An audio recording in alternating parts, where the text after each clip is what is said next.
Venkatareddy leaks mines director ఆయన arrest అయిన తర్వాత మొత్తం 10 మంది జాబితా ఇచ్చేశాడంట. అందులో 1 నుంచి 9 వరకు జగన్మోహన్ రెడ్డి గారి పేరే ఉందట. అంటే ఆ స్థాయిలో ఉన్నాయి అభియోగాలు. వాళ్ళ సొంత ఆమె చెల్లెలు ఆవిడ కూడా ఏంటంటే ఆవిడకేదో మైన్స్ లీజ్ కంటిన్యూయేషన్ కోసం రెన్యువల్ చేయడం కోసం జగన్మోహన్ రెడ్డి గారు నిరాకరించేసరికి సోనియా గాంధీ గారికి ఇంతసాడు రిపోర్ట్ ఇచ్చిందంట. ఆమె ఇక్కడికి ఫోన్ చేసి చెబుతోందట, చంద్రబాబు గారికి ఫోన్ చేసి చెబుతుంది. ఇవన్నీ టాలే, మరి మీ దాకా వచ్చినాయా? రెండోది గవర్నర్ గారు సంతకం పెట్టలేదు. అది కాదు, మీరు బీజేపీ తోటి డైరెక్ట్ ఫైట్కి దిగారా? నిన్నటిదాకా చెలిమి చేసిన బీజేపీ తోటి ఈరోజు డైరెక్ట్ ఫైట్కి దిగారు. వాసుదేవన్ గారు, ఒకటి ఏంటంటే 1000 మంది పాపులతోటైనా కలిసి ఉండొచ్చు కానీ ఎదుటి వాడి మీద అబద్ధాలు చెప్పి పాపాలు చేసేటువంటి వాడిని మాత్రం నమ్మకూడదు. ఇప్పుడు చంద్రబాబు నాయుడు గారు ఎలక్షన్స్ కు ముందే ఏది ల్యాండ్ టైటిలింగ్ యాక్ట్ అని చెప్పేసి అది భూములు తీసేసుకుంటున్నారని ప్రజలందరినీ భయభ్రాంతులకి గురి చేసి ఆ తర్వాత ఎలక్షన్ అయిపోయిన తర్వాత మళ్ళీ ఆయన భూ సంస్కరణ చట్టం తీసుకొచ్చారు. సో ఎదుటి వాళ్ళ మీద అబాండాలు వేసి ఇప్పుడు లడ్డూలు కూడా అదే, ఒక్కదానికి సమాధానం ఉండదు. ఎక్కడ కల్తీ జరిగిందంటే చెప్పడం ఉండదు. లేకపోతే మళ్ళీ ఇప్పుడు లడ్డూ కల్తీని మళ్ళీ డిక్లరేషన్ దాని మీద డైవర్ట్ చేయడం, డిక్లరేషన్ దాని మీద ఏమి ఆయన హిందూ కుటుంబంలో పుట్టాడు చంద్రబాబు నాయుడు గారు. సో మరి ఆయన చర్చికి వెళ్ళేటప్పుడు ఆయన డిక్లరేషన్ ఇచ్చాడా? మసీదుకి వెళ్ళేటప్పుడు ఆయన ఏమైనా డిక్లరేషన్ ఇచ్చాడా? ఇక్కడ ఇచ్చాడా? నిబంధనలు ఉంటే ఇస్తారు, నిబంధనలు లేవు కదా. ఆయన వెళ్ళిన చర్చిలు మసీదుల్లో ఆ నిబంధనలు లేవు కాబట్టి ఇవ్వలేదు. ఆయన ఉంటే ఇస్తారు. ఇది ఎండోమెంట్ ల్యాండ్ లా కింద ఉందండి. ఈయన ఏమన్నా అన్య మతాల్లో ఈయన ప్రచారం చేయడానికి వెళ్ళినప్పుడు కానీ, ఎక్కడ మసీదులకి వెళ్ళినప్పుడు కానీ, ఇఫ్తార్ విందులకి వెళ్ళినప్పుడు కానీ ఎక్కడన్నా డిక్లరేషన్ ఇచ్చాడా? మేము అడిగేది అది. ఇది ఎవరో మీకేమన్నా జగన్మోహన్ రెడ్డి గారి మీద ఎలాంటి, జగన్మోహన్ రెడ్డి గారు చాలా అద్భుతంగా పరిపాలన చేశారనేది ప్రజలందరికీ తెలుసు. అబద్ధాలు చెప్పి సూపర్ 6 చెప్పి ఇంతవరకు ఒక్క హామీ కూడా నెరవేర్చడానికి మళ్ళీ అప్పులు చేసి తీసుకొచ్చారు. దాదాపు 7,000 కోట్ల రూపాయలు అప్పులు తెచ్చేశారు ఆల్రెడీ.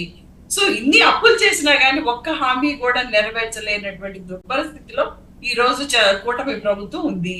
దీన్ని ఎలా డైవర్ట్ చేయాలా అని చెప్పేసి జగన్మోహన్ రెడ్డి గారి మీద మతం అనేటువంటి దాని మీద రాజకీయాన్ని ఒక అగ్గిపుల్లను అంటించి బట్టగాల్చి మీద వేశారు. దాన్ని మీడియాలు, ఎల్లో మీడియాలు, లేకపోతే ఈ పవన్ కళ్యాణ్ గారు ఉన్నారు కదా, ఆయన సనాతన ధర్మం ఎంత గొప్పదంటే ఆయన సనాతన ధర్మం ఆయన వ్యక్తిగత జీవితాన్ని కూడా చెప్పుకోలేనటువంటి దరిద్రమైనటువంటి సనాతన ధర్మం ఆయన పాటిస్తాడు. మరి ఈయన పెద్ద ధర్మ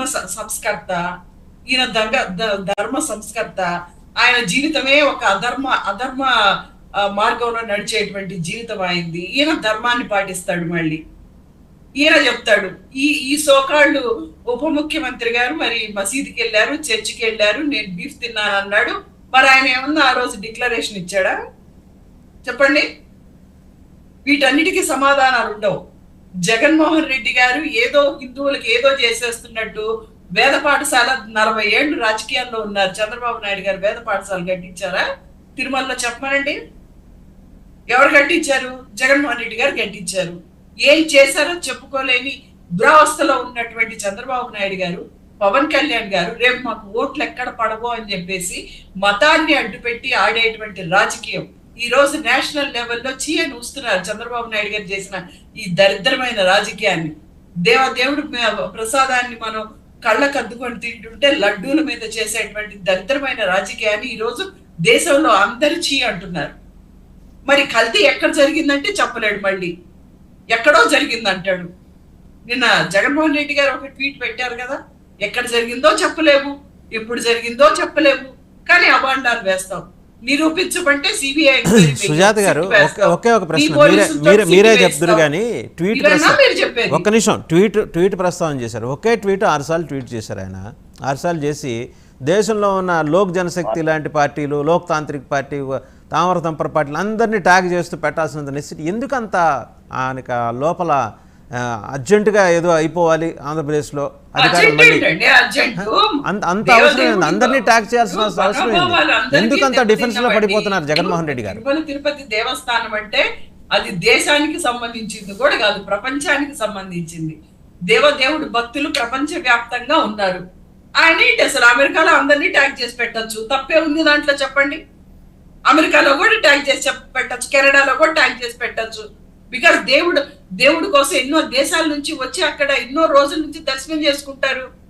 ప్రజల మనోభావాలు దెబ్బతిన్నప్పుడు ట్యాగ్ చేసి పెట్టడంలో తప్పే ఉంది. అక్కడ ఏం పెట్టారు? ఒకటే ఒకటి మిగిలింది, అది కూడా ట్యాగ్ చేసేయండి. ఒక్కటే ఒకటి మిగిలింది.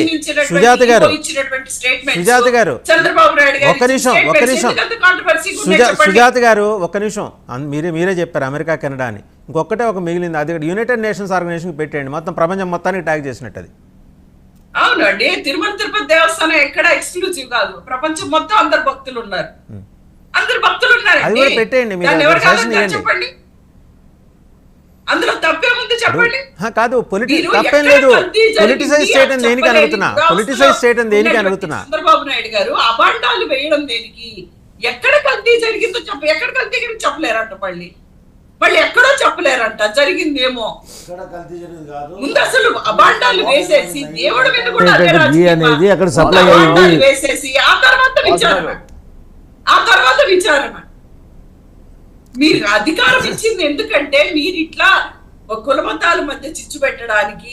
అదే విధంగా మీరు చేసేటువంటి మంచేమీ లేదు, ప్రజలకి మంచేమీ లేదు. మంచి చెయ్యకపోగా మతాల మధ్య కులాల మధ్య చిచ్చు పెట్టడానికి మాత్రమే చంద్రబాబు నాయుడు గారికి ముఖ్యమంత్రి పదవి ఇచ్చారు. ఈ రోజు కొలికిపూడి గారిది అసలు ఒక ఎమ్మెల్యే ఈ రోజు కృష్ణా జిల్లాలో గాని గుంటూరు జిల్లా మళ్ళీ కాల్ మనీ కేసులు బయటకు వస్తున్నాయి. ఈ రోజు ఇదేనా మీరు చేసేటువంటి కూటమి చేసేటువంటి అద్భుతమైన పరిపాలన? ఇవి ఉప ముఖ్యమంత్రి గారికి కనపడవండి. ఇవి చాలా ఎక్స్క్లూసివ్ గా అసలు ఆయన కనపడవు ఇలాంటివి. ఈ కొలికిపూడి అనేటువంటి వ్యక్తి ఏ రకంగా ఆడవాళ్ళని కూడా లైంగికంగా వేధిస్తున్నాడని పేపర్ల నిండా వస్తుంది. మరి సస్పెండ్ చేయొచ్చు కదా ఆయన్ని? మీరంత నీతి నిజాయితీగా ఉంటే సస్పెండ్ చేయొచ్చు కదా వెంటనే. మీకు ఎట్లా 164 సీట్లు ఉన్నాయి, గవర్నమెంట్ పడిపోయే ఛాన్స్ ఏమీ లేదు, చాలా మంచి నెంబరింగ్ ఉంది. ఎందుకంత ఆడవాళ్ళని లైంగికంగా హింసించేటువంటి వ్యక్తి, అలాగే పార్టీకి వ్యతిరేకంగా వెళ్ళేటువంటి వ్యక్తిని ఎందుకు ఉంచుకోవాలి చెప్పండి ఎమ్మెల్యేగా? మరి ఈ రోజు గుంటూరు కృష్ణా జిల్లాలో మళ్ళీ కాల్ మనీ కేసులన్నీ రిజిస్టర్ అవుతున్నటువంటి పరిస్థితి మనం చూస్తున్నాం. సో వీటన్నిటికీ కూటమి ప్రభుత్వం ఫెయిల్యూర్స్ గా మనం చెప్పలేమా? వీటికి ఆన్సర్స్ ఉండవు. ఏమన్నంటే మతాల మీద రాజకీయం చేయటం, ఏమన్నా కరెక్ట్ గా మేము ఎక్కడ తప్పు జరిగిందో చూపించండి అంటే మళ్ళీ డిక్లరేషన్ మీద డైవర్ట్ చేయడం. జగన్మోహన్ రెడ్డి గారు తిరుమల వెళ్ళటం ఇది కొత్త ఏం కాదు, 10 సార్లు వెళ్ళారు. ఎప్పుడు వెళ్ళినా ఎప్పుడు డిక్లరేషన్ ఇవ్వలేదు ఆయన. ఇప్పుడు మీరు చేసినటువంటి దరిద్రమైన ఆరోపణల నుంచి తప్పించుకోవడానికి ఈ రోజు డిక్లరేషన్ అనే దాన్ని ముందు పెట్టారు మీరు. రైట్, ఒక నిమిషం రావు గారు మాట్లాడతారండి. గుళ్ళకి వెళ్ళినప్పుడు మీరు ఎక్కడైనా డిక్లరేషన్ ఇచ్చారా? ప్రతి వ్యక్తి ఏదో ఒక ఆయన హిందూ అండి. చంద్రబాబు గారు తిరుమలలో ఎందుకు డిక్లరేషన్ ఇవ్వాలి? ఆయన హిందువు, హిందూ కాదండి. ఎక్కడైనా ఆయన ఇచ్చాడా? వేరే దగ్గరికి వెళ్ళలేదా? వేరే మతానికి వెళ్ళలేదా? ఆయన ఎక్కడ ఇచ్చాడా చెప్పండి? రైట్, రావు గారు. ఏ ఒక్క గుడిలో కానీ ఏ ఒక్క ప్రార్థనా స్థలంలో కానీ డిక్లరేషన్ ఇవ్వాలని కొన్ని గుడులలో కొన్ని ప్రార్థనా స్థలాలలో నిబంధనలు ఉంటాయి. ఆ నిబంధనలు ఉంటే ఖచ్చితంగా నిబంధనలు పాటించాలి. జగన్మోహన్ రెడ్డి పోయేసి ఒక మఠాధిపతిని